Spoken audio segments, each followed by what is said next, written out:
Welcome to the Underground, the Steel City Underground, the black and gold standard for Pittsburgh Steelers coverage. Now, here are your hosts, Brian E. Roach and Zach Meckler. Hey everybody, welcome to another edition of the Steel City Underground podcast. My name is Brian E. Roach, the grown-ass man who is lighter and more slender than he used to be. Anyway, today is going to be a interesting podcast. One Joe Meckler. Joe Meckler? Who the hell is Joe Meckler? I really did make him your brother from another mother, and I could edit this out, but I'm not going to because it's fun. And, so Joe Kuzma, not Joe Meckler. I'll tell you a little story about Joe Meckler in a second. But, Joe's not here. So I'm running the show for today. And to help me out, as you can probably guess at this point, the professor of football has rejoined us, Zach Meckler. Zach, how you doing today? You know, it's funny, Brian. There actually is a real Joe Meckler. My grandfather's brother was Joe Meckler, so there actually is some correlation there. It's not like it's an unknown name, but as not I'm still, as far as I know, still rocking the first name Zachary. So we'll see. Well, a long way to go, hopefully, with that name. Yeah, the other there's also a Joe Meckler in my history, because I once dated a girl whose name was Sue Meckler, and her brother's name was Joe. So there you go. So there's a Joe Meckler in the back end of my world too, and it's not a good memory. So unfortunately, that's not one of those pleasant, happy. Oh yeah, that was a nice time when we used to date. No, it was hell. So I'm very glad that's over. Anyway. All right. So, but I'll tell you what, remembering this person from my past puts me in the right frame of mind for this podcast, because what we want to talk about to start off is the inordinate number of either purely bad takes that are showing up on Twitter, or takes that actually aren't takes at all, or are takes on both sides of a take, saying it'll either be this or it'll be this, which is not a take at all. That's just saying things will happen, as well as just lazy and stupid takes. And the problem is, I think we complain about this a lot in the back rooms, and we get very, very, very fed up with the attention-grabbing and attention-seeking nature of certain folks out there in the Steelers Twitterverse who just like to throw stuff out, and it sounds good, and they know they're going to get likes, and they know they're going to get retweets because they're saying something potentially positive or even potentially negative, but they don't actually stick to it because they'll immediately follow that tweet up with the exact opposite take. And it's crazy. So our goal here is, first we have to vent. We need to get our venting done. And then we're going to actually give you takes where we think we're actually giving you a take. What we actually believe will happen, as opposed to just saying, could be this, could be that, don't know. So we're going to look at some of the NFL and the Steelers seasons from that perspective. But Zach, I know you want to pontificate on this. I have much to say myself, but I'm going to let you come off the schneid first, and just tell me what your view is of. Start with some bad takes that are just there that you're like, what is this? Yeah, so I first of all, I really think a lot of this has to do with the fact that we're in a very unusual point in time. This time of year in any normal off season is a downtime anyway, but now we're working off of about 3.5, 4 months worth of true downtime because of the whole coronavirus situation. We've been so deprived of true news in terms of football stuff. A lot of the stuff we're getting now is, the crazy amount of crime-related things we've seen from guys over the last couple of weeks in the NFL. That's really the only true news we've gotten so far. Everything else is a lot of speculation and a lot of guys, sitting around twiddling their thumb, trying to figure out how can we get something out on the interwebs to, make ourselves get some attention. And I think that's really where a lot of this stems from.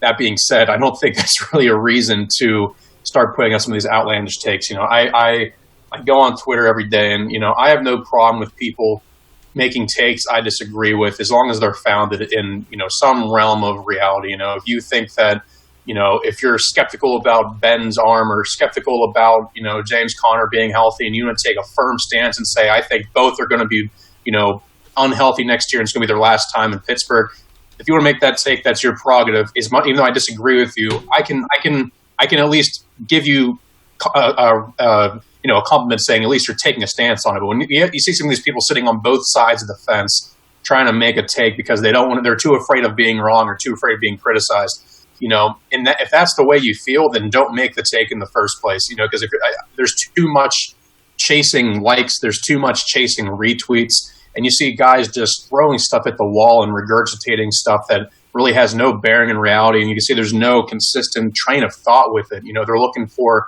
whatever's going to get their name out there the most. And I'm all for self-promotion. I spend a lot of time trying to build up my brand on Twitter to get, my work out there. So I understand that mindset and that thought process. But I can't see you sit there and say in one tweet that, Chase Claypool, for example, is this massive reach. And then the next time you turn around, bada bing, bada boom, he's going to be a hell of a player for the Steelers.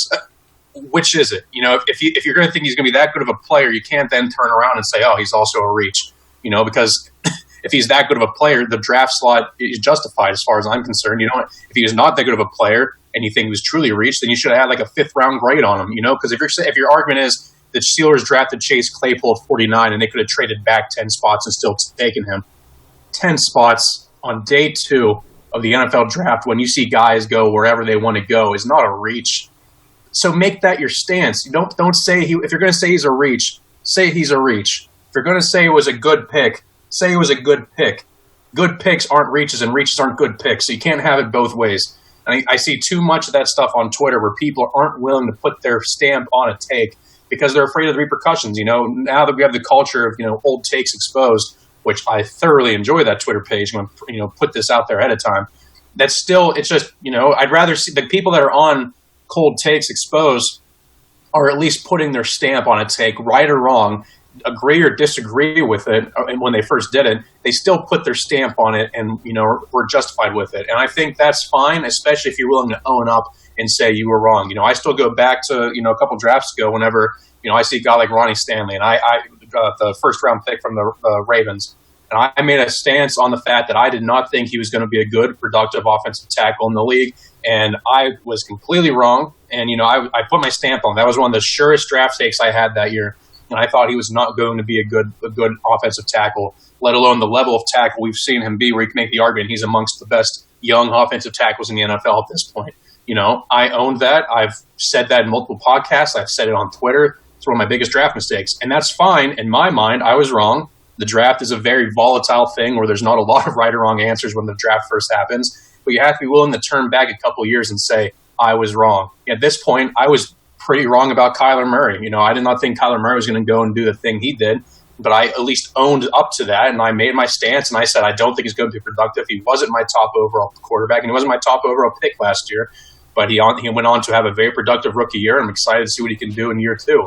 So if you're going to make these takes, I have a lot of respect for the people that at least sit on it and are like, this is what my take is, right or wrong, no matter what. And there's too much people that are looking to be the good guy and to appeal to both sides of the aisle. They want to be able to be, well, I think James Conner is healthy.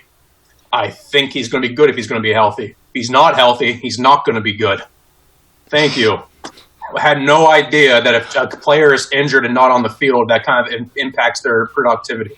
So take a stance. Take a stance with something. I think that applies to a lot of things in life, not just football. If you have a belief on something, you shouldn't be afraid of being wrong unless there's like dire consequences of you being wrong. If you're deciding on whether or not to, I don't know, like if you're trying to make your dinner or something like that, make a stance and pick the right thing. But there's no right or wrong. It's a choice. But if the decision you're going to make is going to be something that's going to have other people's lives in your hand, or, like if you're a surgeon doing an emergency surgery and the wrong decision can end up impacting that person's life, then yeah, I understand the worrying about how it's going to be perceived. But if you're just trying to make a take on it in the football world, where your take at the end of the day truly has no bearing on reality in terms of what actually happens with these players, just make your take. And if you're wrong, you're wrong. Don't sit there and try to sit on both sides of the fence, because that's not a pleasant place to sit. It's a painful place to sit as far as I'm concerned. Absolutely. From a guy who's gotten stuck trying to climb over a fence before, it's not a pleasant place to be sitting on. Anyway, I just make a stance, and don't be as concerned about trying to appeal to both sides of the audience. If you really think something about a football player or about a team or about a situation, make your stance and stick by it, because it's going to feel a lot better whenever you're right, or even when you're wrong, because you just put something out there that you believed in. And opinions change, I understand that, but opinions shouldn't change that drastically in the matter of 5 hours, where you put out one tweet, it gets a lot of retweets and likes, and all of a sudden you're like, well, I can get a lot more if I just switch my stance here, and maybe people won't remember that I had that original take. That's just lazy in my mind. I don't have as much respect for that, people that are willing to go through and just throw whatever at the wall and hope that 95% of it sticks, because they're just pandering to everybody. Well, yeah, and I'll tell you, one of the things that really annoys me about that mentality out on the Twitterverse is the end result ends up being that no matter what the actual outcome is, that person can come back and say, see, I was right. And then they post the tweet. And I agree. That's why I like the cold take stuff, because it exposes the fact that you were wrong. But I have a lot more respect for people who fess up and say, I blew that one. And I can take a lot more confidence in when listening to them and understanding, okay, it's an opinion, because you know what they say about opinions. I can't use that language in the podcast, but you know what they say about them. We all got one, and sometimes they're right and sometimes they're wrong. But stick by your opinion. If you have a foundation for why you think something is true, don't immediately flip-flop and say the exact opposite is true, just so down the road you can go, see, I was right. No, you weren't. You didn't take a position, you bonehead. You just said something could happen. It could be this or it could be this, and now that's not a take. That's covering all your bases, and it drives me nuts. Again, there's nothing wrong with being incorrect about something, because when you make a mistake, it gives you the opportunity to grow, and that's how you learn more. You learn. Many famous people, much famouser than me, because I'm not famous now at all, but many famous people have said basically, we learn a lot more from the mistakes we make than we ever do from our successes. So trying to stack the deck so that you are always right just means you're going to be the idiot you were at the beginning of it, 10 years down the road, because you're not going to learn anything. It just makes me crazy. And I think, there's certainly instances where, even though I like to say I'm never wrong, because I'm never wrong, but there are instances where I have been late to be correct. How about that? Late to be correct, and I have admitted that my initial take was less correct than it should have been. I can't say I was wrong, because I'm never wrong. Okay, sometimes I'm wrong, but I was. There's nothing bad that comes of being incorrect about a take on a player. The worst thing that happens is you go, oops, blew that one. The player's not going to get better or worse based on your misjudgment of them. They're not going to go crawl in their room, because they don't really care what you said. Although some of them get a little sensitive, they aren't paying really that close attention, I think. And it actually makes me laugh when they get upset about bad takes. Just go play. Prove the take wrong, and then that's the best revenge, right? But I get it. You want that following. Maybe that's why I can't get to 1,000 Twitter followers. It's because I refuse to pander, and because I can't pander, I can't get that following. That's our premise here, and so we're going to now. Zach, you got anything else you want to get off your chest about this before we move on to what our takes actually are going to be? Yeah, just one more thing, actually. It's brief. If you're going to make statements, try not to use very vague terms like he certainly could, or, he might do this, he may do that. Just when you're making a firm take, just go for it. just say, I think he'll do this, I don't think he'll do that. In my opinion, I haven't seen enough to make him think he'll do that or whatever. No, though I think that goes hand in hand with sitting on both sides of the fence. It's my last take on that. Yeah, and I would agree with that completely. So we now have a series of things that we're going to talk about, and we're going to give you what we definitively believe will be the case. We may back it up with facts. I know the professor probably will. I may back it up with that's just the way I feel, but we'll see. So let's start off with a topic that I think is probably of concern to most people. And that are listening to this podcast, and most people who certainly follow the NFL, is there even going to be a 2020 season at this point? And with the world the way it is, with the push to get everything back to normal and what constitutes normal, and we're not going to get into all that because we ain't doctors and this ain't a political show, so we're not going down the COVID path. But do we think there will be a season? And if so, what does it look like? And I'm going to take this first and give you my view, which is that I sure hope there is, and I believe there will be. The question will be whether it is a season that we are used to or some kind of modified process. What concerns me the most is the potential for bounce back in the fall.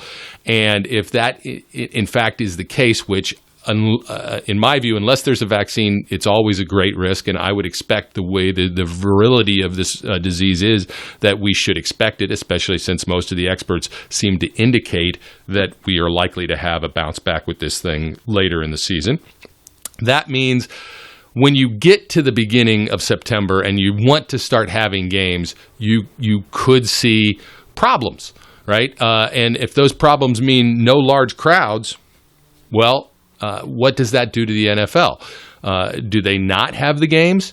I would not be surprised at this point if, in fact, the first few games of the season either are postponed or canceled altogether, and that as time goes on, they come up with a way to find a middle ground, whether it's the every other seat for every other game is filled, right? And if you're a season ticket holder, you get to go to half the games that you would have normally gone to because the seats are all going to be spaced apart. So you don't have a full stadium, you have a half full stadium, or whatever constitutes, being 6 feet apart and social distancing.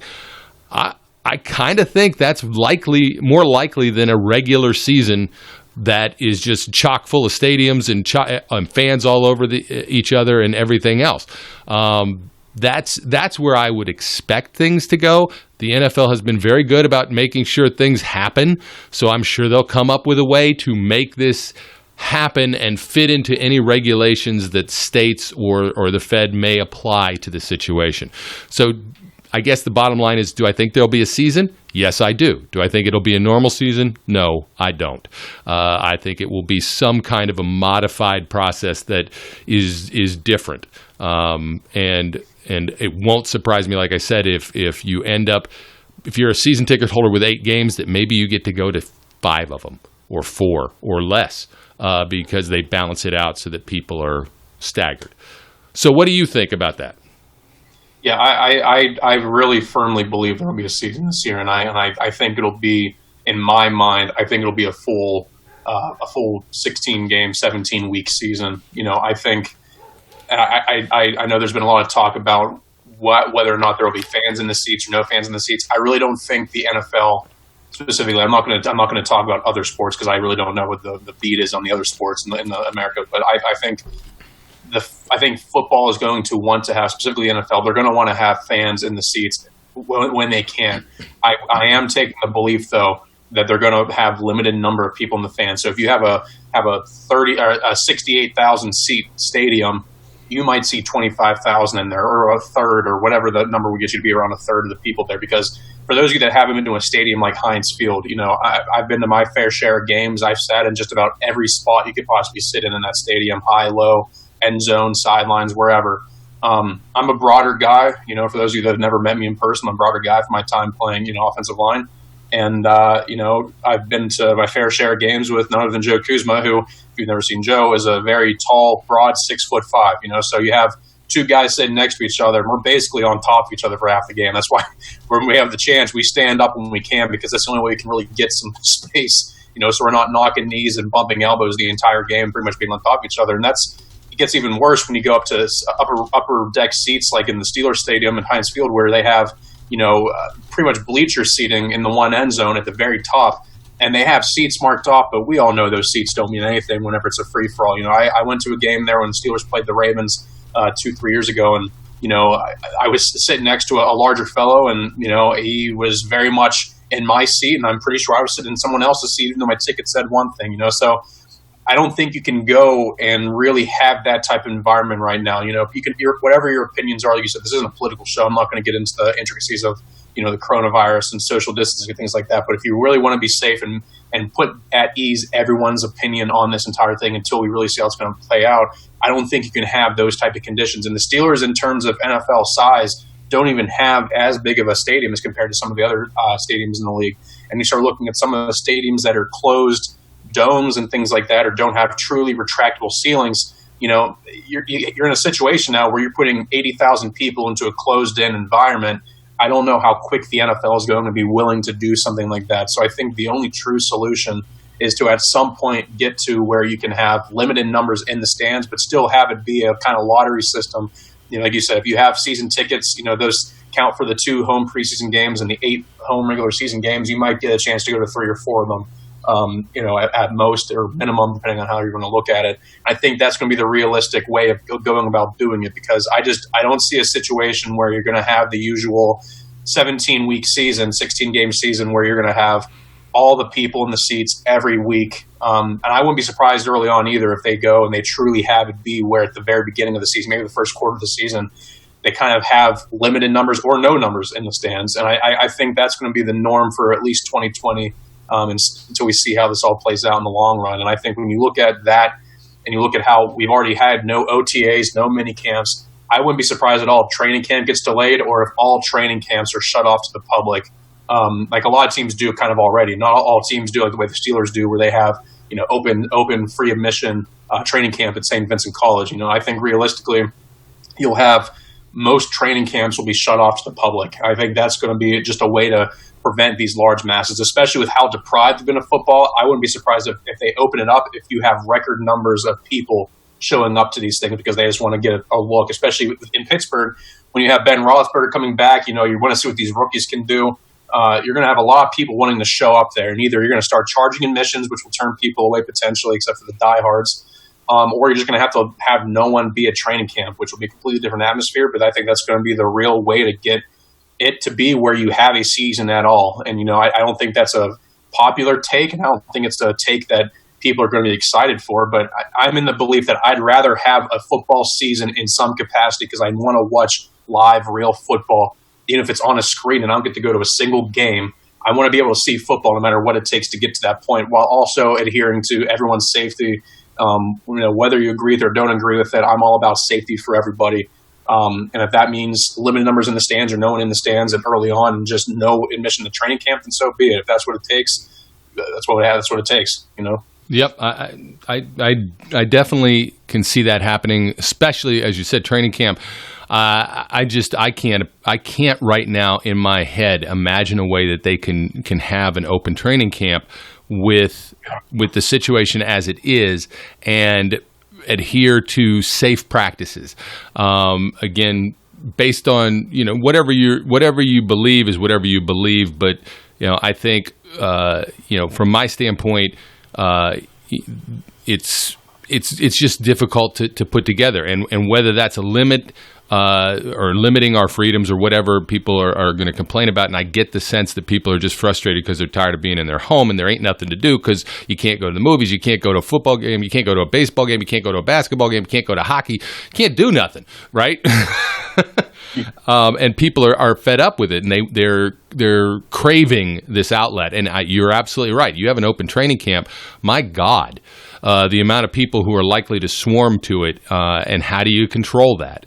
I will not be at all surprised to find out that training camp is a closed scenario for all teams, including the Steelers this season, and that experience is kind of locked away at least for 2020. All right, so let's look at some individual Steelers players and think about, because we both agree there'll be a season of some kind, and whether that's wishful thinking or not, we do think that. So under those circumstances, and understanding that, there'll be some kind of training camp, there'll be some way for these guys to get into game shape, whether it's the same or not, and it won't surprise me if preseason games end up being no fans at them, because half the fans don't want to go to preseason games anyway, or if they cancel like the Hall of Fame game, because look, I'm going to see Troy get in. I sure as heck hope I can go, but we'll see. So let's look at some individual players. We're going to start with Deante Johnson. So Deante Johnson had a solid rookie year. He showed progress as the year went by. He showed why the Steelers invested the draft pick that they did in him. Was he perfect? No. Did he have some fumbling issues? Yes. But he looked the part of a guy who can be a playmaker. So this is the question I will posit you, and you can take your stance on this. Will Deante Johnson step up and progress in year 2 to become, a kind of dependable playmaking target for whoever the quarterback may be? Yeah, I mean, in short, yeah. We didn't get a chance to really see him with Ben Roethlisberger, but I think Ben being healthy and seeing Deante Johnson have a year under his belt where, he came in as kind of an unknown prospect to a lot of people that don't follow the draft as closely. He wasn't one of the hot names, and a lot of people were surprised to see him go in the third round where he did. But, when it comes to a route running perspective, he was easily a top 2, top 3 route runner in that draft class last year, and he brings all that shiftiness you want from the position. There's really no reason to believe, in my mind, that he won't take the step forward. And I think he will, and I'm putting my flag on that I think he will.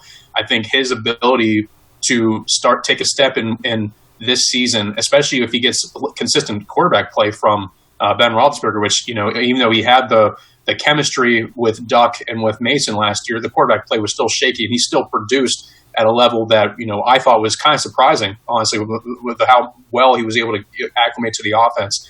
You get him in year 2 there, and Juju gets back to form, he's going to still face a lot of single coverage, in my opinion, because of the fact that teams, I think, will have the tape on him, and they might be a little bit more alert on how he operates as a route runner, especially because he has in my mind, he has the best release on the team now. He had the best release on the team last year off the line of scrimmage. That's not going to just change, because teams now have tape on him.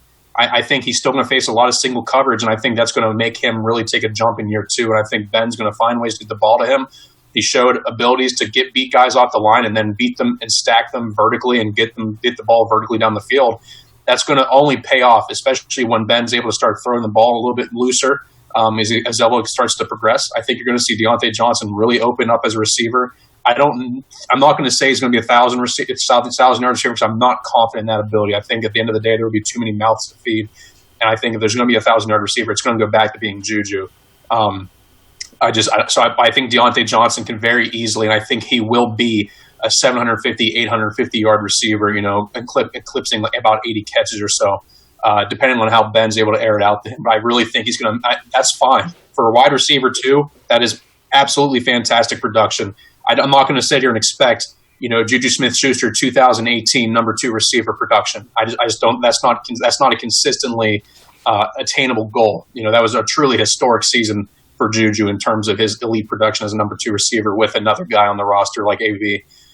But I do think Deante Johnson makes the jump. I think he becomes a very good receiver, and I think long term he has very good upside in the NFL, and it's not going to be a surprise to me whatsoever to see him really make that jump and start to wake up a lot more fans in the NFL and become more of a household name than he was already last year. I'm going to second your opinion, but I'm going to one up it.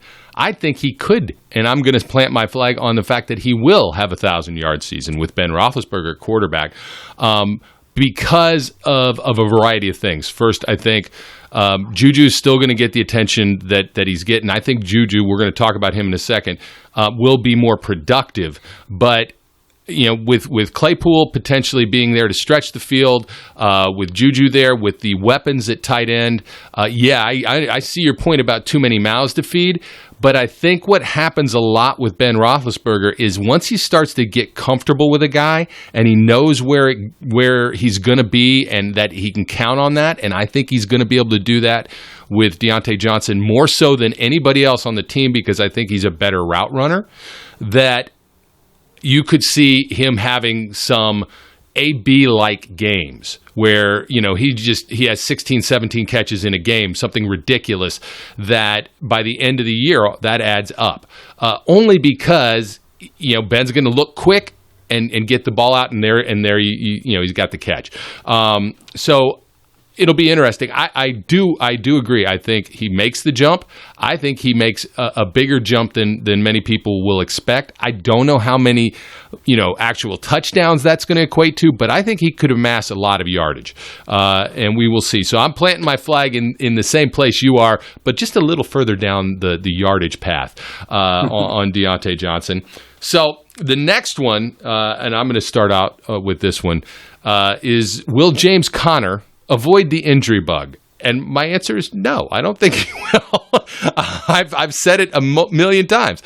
I cannot count on James Conner to not be hurt. Now, there was an interesting either video or post that came out of the NFL channel today where James Conner said he cannot imagine ever playing anyplace else but in Pittsburgh, that he's Pittsburgh through and through. And, I have said I think this is James Conner's last season in Pittsburgh, only because we've agreed to say we think he will try and test the free agent market. But if he could come back on a club-friendly deal and be a part of a running back rotation, maybe he would. That's starting to make me lean towards that, and maybe he's seeing the light of, I don't know if I can be the feature guy because I'm getting beat up. But maybe not. We'll have to see how that plays out, and that's not what I'm hemming and hawing on this one because that's not my take for this. But my take is this year, does James Conner avoid injury and play 16 games? No, I don't think he does. I think he gets hurt. I think he misses a couple games. I think that it's very likely with the addition of Anthony McFarland and with maybe Benny Snell being the same type of back that Conner is, maybe not as explosive, but just as powerful, that you might, I'm actually going to say you will see running back by committee much more so than has ever been in place in Pittsburgh. And I'm fully prepared to be completely wrong about that because Tomlin has his tendencies, right, and that ain't one of them. But every now and then he'll break away from those tendencies, and I think that there's a good chance this is the season where that happens, and they realize that they cannot just put all of their hopes and ideas on a single back because it hasn't worked out the last couple years. So I think there's a good chance you see running back by committee a lot more so than what you expect. But I don't think James Conner plays 16 games. I do think he gets hurt at some point in the season. I think he has a better season this year than he had last year. And that is primarily because with Ben Roethlisberger in the backfield, people have to deal with that, and they cannot focus on just stopping the run. I think the Steelers will have a better running attack this year than they had in years prior because of the same thing, the Ben Roethlisberger effect. But that's the way I'm looking at it. I don't like saying that. I like James Conner. I want James Conner to be healthy. I just can't put my flag there. Yeah, so I have similar sentiment, but not quite the same. I am in the same mindset, and obviously this isn't the question, that I do majority believe in my mind that's what he is last year in Pittsburgh. That being said, I think he'll miss games. I don't think he's going to miss the same amount he missed last year. I think fans are putting a lot of investment in the fact that he missed 6 games last year, got banged up in a couple of them. I'm putting a flag down on the fact that I think I think we're going to see a 2018 caliber season where he plays 13, 14 games and misses 1 or 2 games dinged up Hopefully, not where it's at the end of the season where, you're looking for him to kind of be the guy to round out.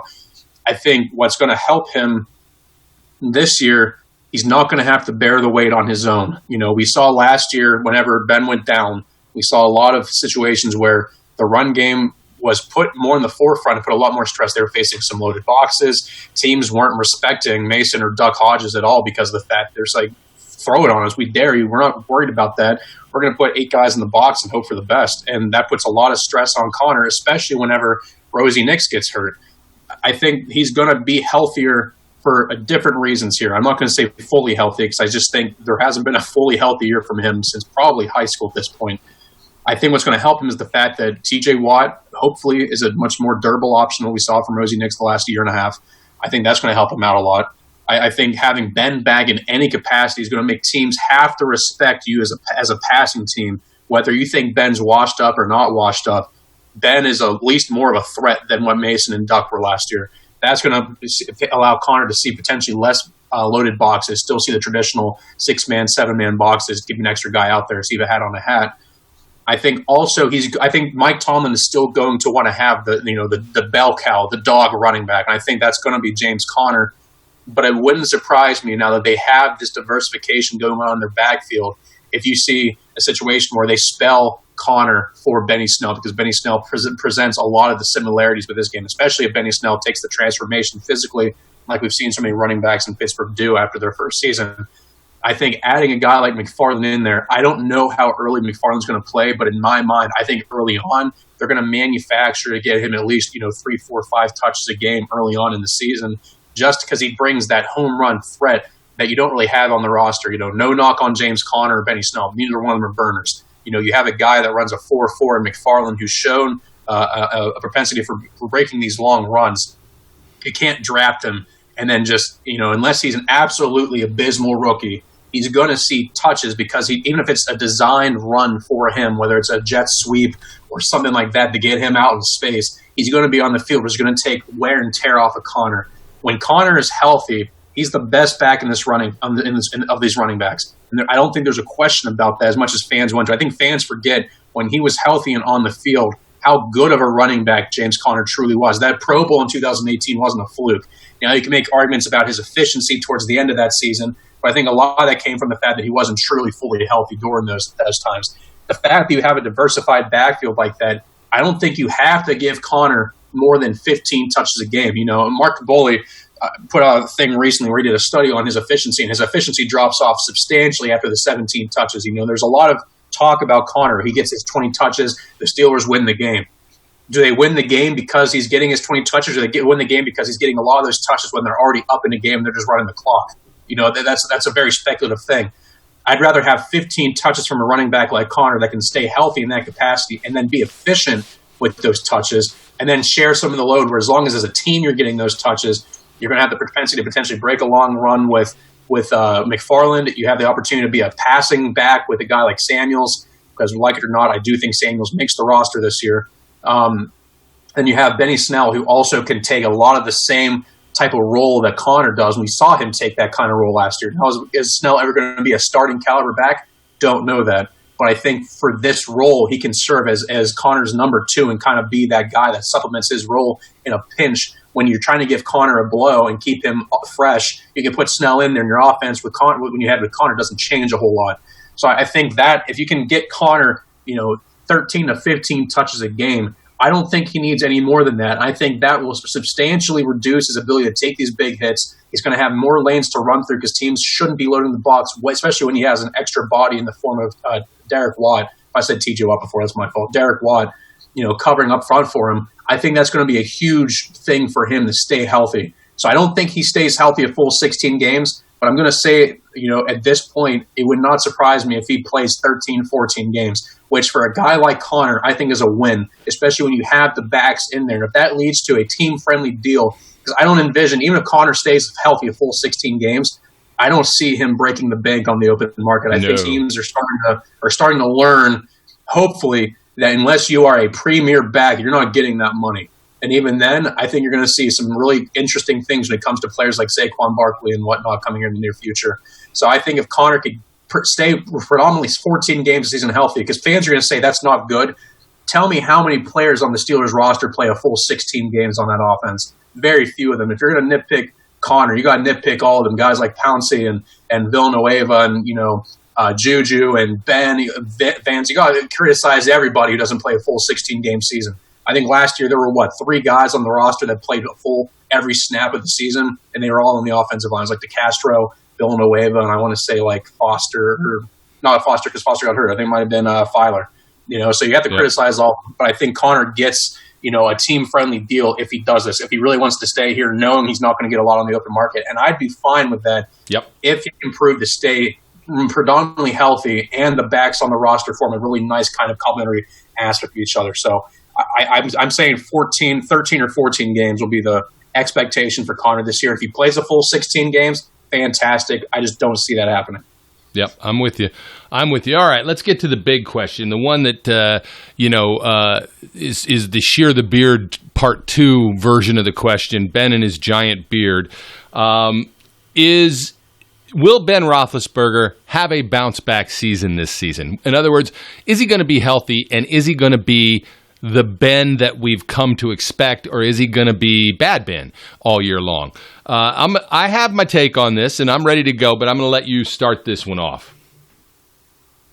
I think Ben has been regressing, but I do believe, and I'm putting a lot of credence in this, I believe a lot of his issues we saw in 2018 and even a little bit in 2017, I think a lot of that stemmed from fighting through this elbow thing, because we had made comments in the past where it seemed like his passes didn't always have that same zip, and there's a chance we might not see that. But let's say his elbow was showing signs of getting to this point where we saw in week 2 last year where it went off. That's huge for a guy like him, and sometimes you need to get that procedure done to get back to your full capacity. Obviously, we see quarterbacks fall off a cliff frequently once they get close to 40 years old, sometimes past 35. But you look at Ben's stats, the interceptions were concerning. Ben, I still think, first of all, is an upgrade over what we had last year. I still think he is a 4,500-yard passer, and I still think he has the propensity to be the same guy that made 4 straight Pro Bowls between 2014 and 2017. And fans will obviously criticize the Pro Bowls mean nothing. That's still some level of respect. He was still producing at a high level at that point in his career. And I think in 2018, you don't throw for 5,000 yards on accident. You can make an argument that was because of all the pass attempts he had. I still think realistically that it was a large part because he's still a talented player. I think the fact that he played a full 16 games healthy in 2018 shows that even at this age, he can still do it. I think last year, barring some unforeseen thing, if he doesn't have his elbow issue, I think he potentially plays 16 games again last year. So I think the expectation is the fact that if the running game can get back on track, Ben shouldn't have to wear the load as much as he did before. And I think Ben will be back and be at the same level we saw him in 2018, but potentially more efficient with his passes. Maybe I'm being naive.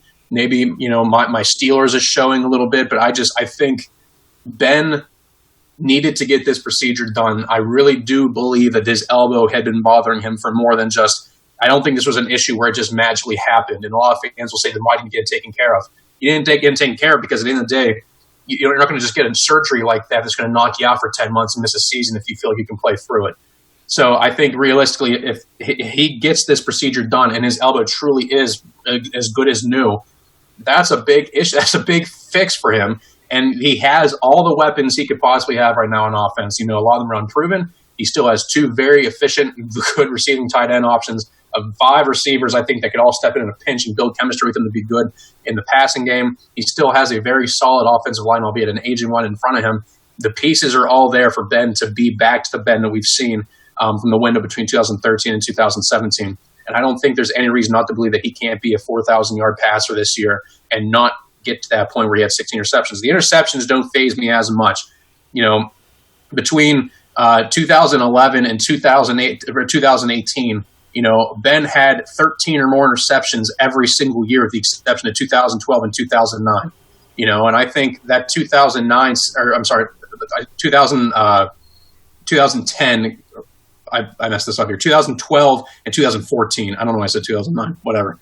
I think that is probably with his playing style not that surprising. He's only had single-digit interceptions 4 times in his career, and many of those seasons were seasons he didn't play the entire year. So I think realistically he's going to be a double-digit interception guy, and that's just the norm with Ben, because you take a lot of those interceptions for the big plays that also come out. He throws a 50-50 ball. Sometimes it's an interception, sometimes it's a big game, and I don't see that changing with his play style. But I think if they can rely on the run game a little bit more, I think that's going to be a huge lift off of his shoulders to the point where you don't have to have him be throwing the ball 40 times a game. And that's going to help his efficiency out too and prevent him from getting tired out at the end of games. But I don't see any reason to believe that this is not going to be a situation where he does not improve drastically in terms of his production. I think he could very easily get back to the form we saw in, like I said, between 2014 and 2017, where he was winning games on his own, but he had a lot of support around him. And now that he has an elite defense for the first time in years in his career, that's also going to prevent him from hopefully, the Steelers defense gets a turnover, he puts his touchdown on the board, and they start separating that lead. Ben's not throwing the ball a lot in the fourth quarter anyway, So a lot of this is going to be apparent on how the team builds around him. But I think he's going to be healthy this year. I don't buy the whole nonsense that he's a washed-up quarterback just yet. I think 2 years ago, if he was playing through an injury, you don't throw for 5,000 yards on accident. That takes some level of ability. And I think realistically, he's a guy who should be back in the conversation amongst the top quarterbacks in the league. And I think he should be back in the situation where he's going to be leading the Steelers to wins, and a lot of that's going to be with his arm. I don't see it being as much of an issue as being blown up, but I understand the skepticism because he's an older guy coming off of a major injury. I just think he's going to be able to put that behind him and stay healthy. And if he does get injured, I don't think it's going to be because of his arm.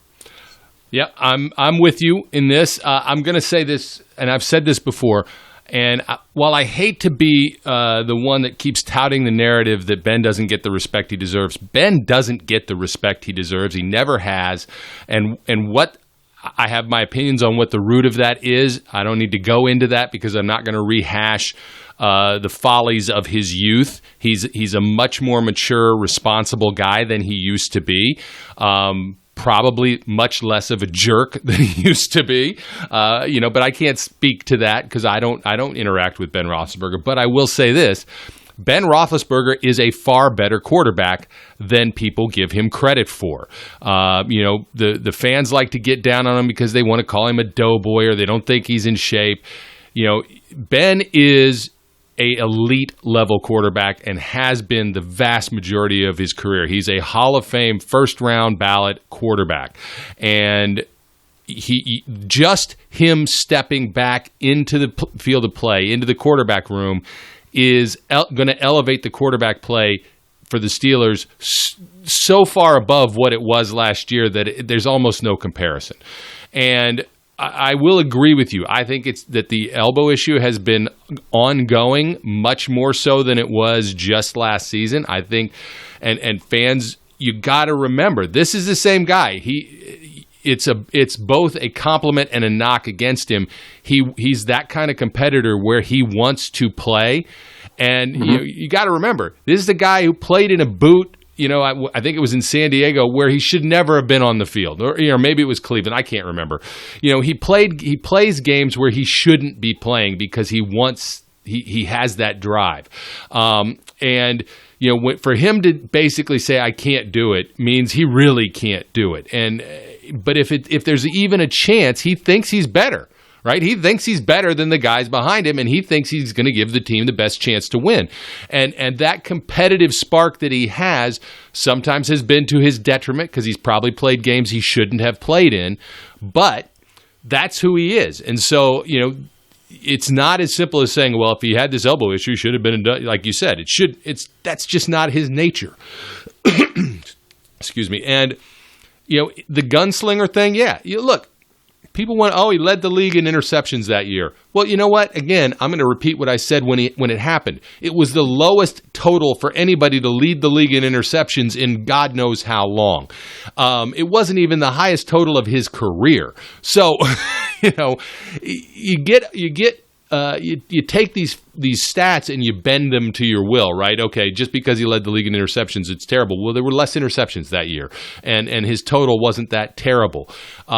But you're going to take it because Ben's going to force some throws. Ben thinks he can get those windows open. He's going to give his receivers, he's done it his whole career, a chance to make a play on the ball. Sometimes they will, and sometimes they won't. And sometimes they'll make part of a play and end up batting it right into the other guy's hands. Sometimes he's going to throw the ball and the receiver screwed up and didn't go into the right places, and it results in interceptions. So, there's a lot of factors that go into this, and you could probably expect somewhere between 12 and 14 interceptions out of Ben Roethlisberger pretty much every year, and that's just his style of play. But as you said, the big plays that go along with that more than make up for the difference. Brian, I actually have the stats pulled up here right now. I'm looking at the interception percentage of the seasons that he had double-digit interceptions. His interception percentage in 2018 was at 2.4%. That was the lowest, or tied for the lowest of his career, where he had thrown for double-digit interceptions. The only times he'd thrown for less percentage is that when he had the single-digit interceptions, like I said, in 2014, 2012. He had 5 interceptions in 2010. And even when he had 9 interceptions in 2005, the interception percentage was 3.4. So his 2.4 interception percentage in 2018 was tied amongst the lowest of his career when he had double-digit interceptions. So do with that as you please. Exactly. And I had brought, I think, something similar to that up at the time.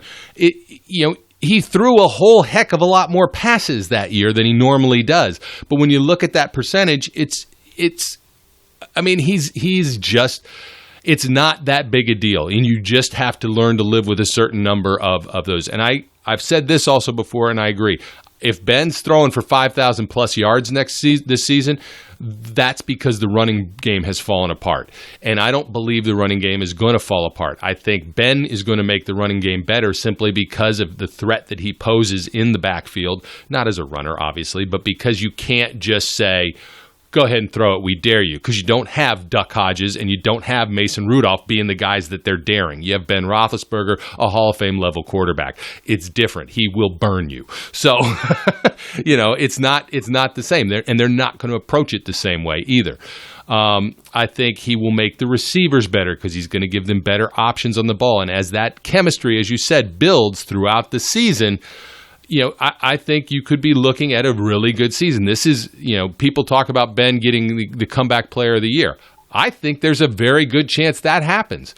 I can't actually think of somebody out there that I think is going to have the same kind of potential production that Ben's going to have after missing an entire season.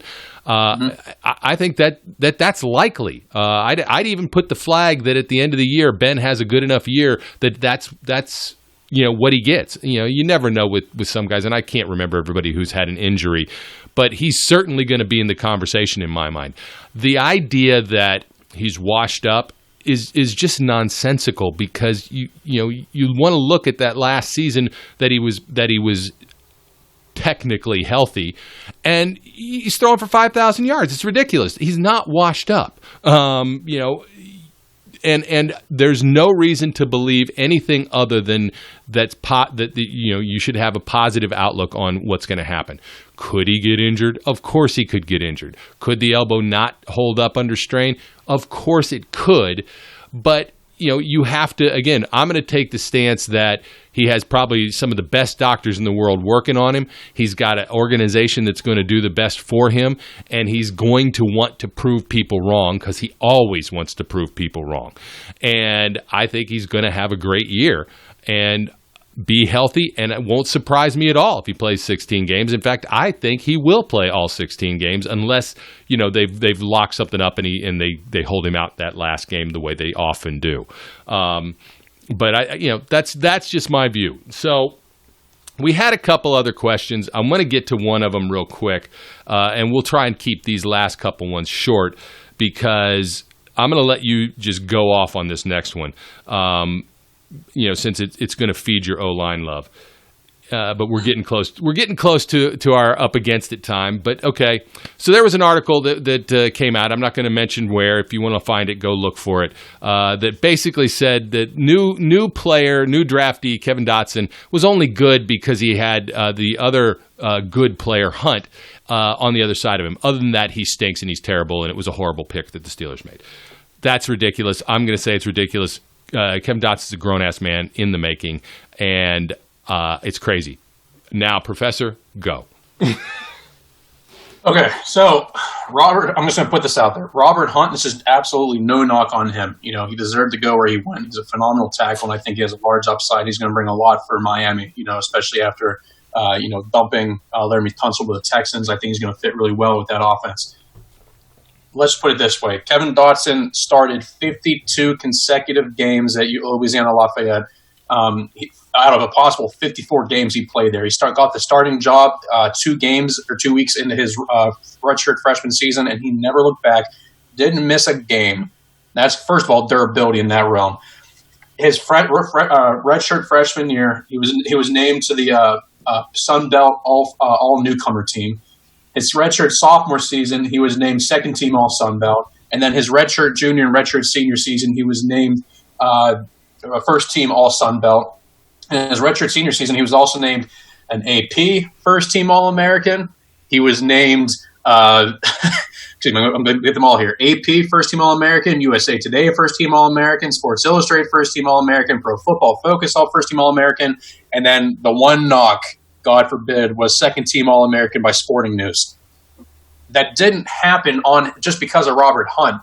If you want to look at Robert Hunt's success when it came to Louisiana Lafayette, and a big part as to why he went earlier is because of the fact he's versatile. I mean, his redshirt freshman season there, he started all 13 games at left guard.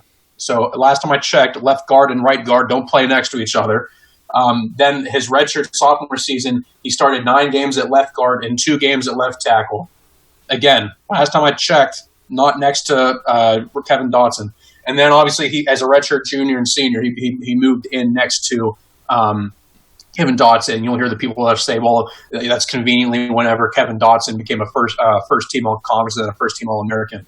I don't think that's solely because of that. I mean, yeah, Kevin Dotson's not a perfect prospect. He has some athletic limitations, and my biggest knock, whenever you read my scouting report, I'm going to be coming out here very soon, my biggest knock on him is his pass protection. When it comes to run blocking, with or without Robert Hunt, he has been a dominant run blocker in that realm. I mean, for those of you that haven't been able to see his pro day stuff, the guy put up 34 reps, questionably 34. The last rep was very questionable, but 33 nonetheless, still a lot on the bench press at his unofficial pro day. His unofficial 40 time, do with it what you want, because I know 40 times are always questionable, especially at pro days, but it was still an unofficial 4.8 seconds for a guy that's 6'4", 310 pounds. Massive hands, long arms for an interior offensive lineman, an 81 and 3/4 inch wingspan. The guy is built to play in a phone booth when it comes to this. He's a bar bouncer who throws guys out all the time for misbehaving. He has some of the strongest hands you're going to see from this offensive line class when it comes to grip strength, locking out, putting guys on their back. He constantly has a high motor. He's looking to finish every single play with this demeanor that fits the traditional Steelers offensive line demeanor. He's going to fit so well with Marquise Pouncey, David DeCastro, Matt Filer, those guys that play so mad all the time and have that demeanor. He's going to fit right in with that offensive line group. And during training camp, he's the type of guy it wouldn't surprise me at all to see get into a skirmish with a defensive lineman, because that's just the mentality and the grit he plays with. To say that that's because of Robert Hunt is just taking away from everything Kevin Dotson did at Louisiana Lafayette. They were both fine linemen, and that's why they both went in the top 4 rounds of the draft. You look at what he was able to do. Yeah, Robert Hunt helped him a lot, and Robert Hunt is a much better athlete. He's a better size, and he's a better prospect. And yeah, he got invited to the combine, and a lot of people are going to hold on to that combine snub with Dotson. He was arguably, and most people universally agree with this, he was arguably the biggest snub from the combine. There was no reason for him to not be invited to the combine, especially as a 4-time all-conference prospect and a guy who ultimately ended up being a first-team All-American. That's asinine. He was not invited there. And I think if he does get invited to the combine and we don't have the coronavirus, so we have an opportunity to actually go into these pro days, you're looking at a guy who ends up being drafted probably on day 2 because he brings a lot of upside as a run blocker that some of these other guys didn't have when it came to their overall game.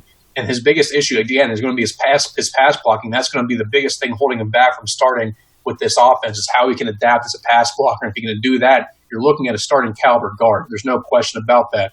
But to say that everything he was able to do at Louisiana Lafayette is because of what Robert Hunt did is asinine, when for 3 years or 2 years, they didn't even play next to each other. and I can't name a single other offensive lineman on Louisiana Lafayette's line. So to have a combination like that, that's like saying Marquise Pouncey only does what he does because he has David DeCastro, or vice versa. Come on.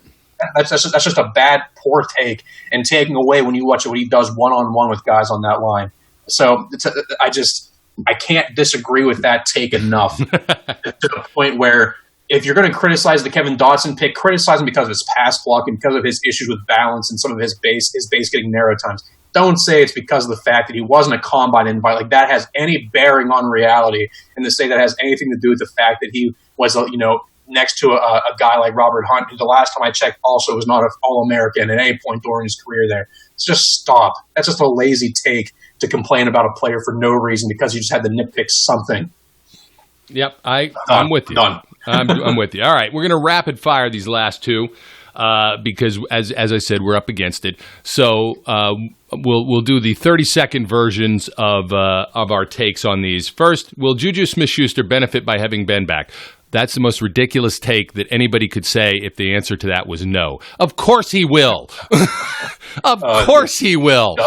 It's ridiculous to think otherwise. Yes, he will have a better year with Ben Roethlisberger than he was going to have with Duck Hodges and Mason Rudolph. Yes, emphatically yes. Yeah, I mean, you look at what he was able to do last season. I'm trying to find the stat real quick. What he was able to do with his one sort of game with Ben last year. I mean, he against the Patriots had 6 catches for 78 yards in a game that was such a bad game for the Steelers. He still produced, and then against the Seahawks, part of it was not with Ben. He had 5 catches for 84 yards. Then he had 81 yards against the 49ers. He did very well at the beginning of the year, and 1.5 of those games were with Ben. Why should we expect anything different? I'm not saying he's going to be AB. He doesn't have to be AB. He has to be Juju. And I think that's all he needs. I think he'll live up to that level. Yep, I'm with you. All right, last one. Will Terrell Edmunds earn his 5th-year option? And we understand this is only going to be his 3rd season, but man, the Terrell Edmunds hate is vile. It's strong. The hate is strong with these folks who are anti-Terrell Edmunds. And all I'm going to do is say these are the same people who complained about Bud Dupree, and now they need to shut the hell up. Will he earn his 5th-year option? I'm going to give him the benefit of the doubt. Do we know? Of course we don't know. But I believe that he has the tools. I believe that he was a raw guy when he got brought in, as many times they do, and that he needs the time to develop. I also don't think he played as bad last year as most people think he did.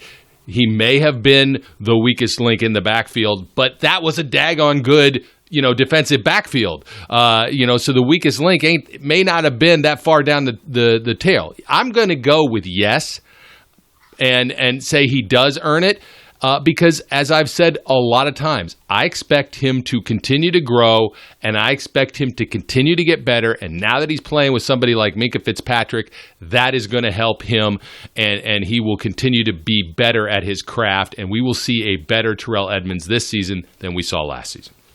Yeah, I think fans tend to forget about the level of players that don't get 5th-year options. We're talking about the Jarvis Jones, the Artie Burns type players, all right? If you're going to sit here and complain about Edmunds, you have to at least take a step back and say, are you really trying to compare him to a guy like Jarvis Jones? Come on. No. Are you trying to compare him to a guy like Artie Burns? Come on. No. He's a better player at this point in his career than either one of them were. And yeah, people look at the interceptions and things like that. He got thrown to he played next to 3 different safeties last year, because we forget Sean Davis was the guy originally. Yep. Davis gets first against Cam Kelly. Then Cam Kelly ends up, getting in the legal trouble and they bring in Minkah Fitzpatrick. Give him a full year to really adapt to Minkah Fitzpatrick and having Steven Nelson and Joe Hayden on the outside.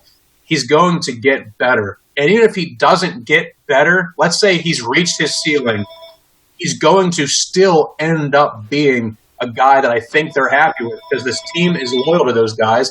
And I think him being raw, he's going to have a projection that's very similar to Bud Dupree where, you don't see him make the jumps as much as you went early on, then he has a standout season. It would not surprise me at all to see things click for him in year 3 because fans like to harp on him.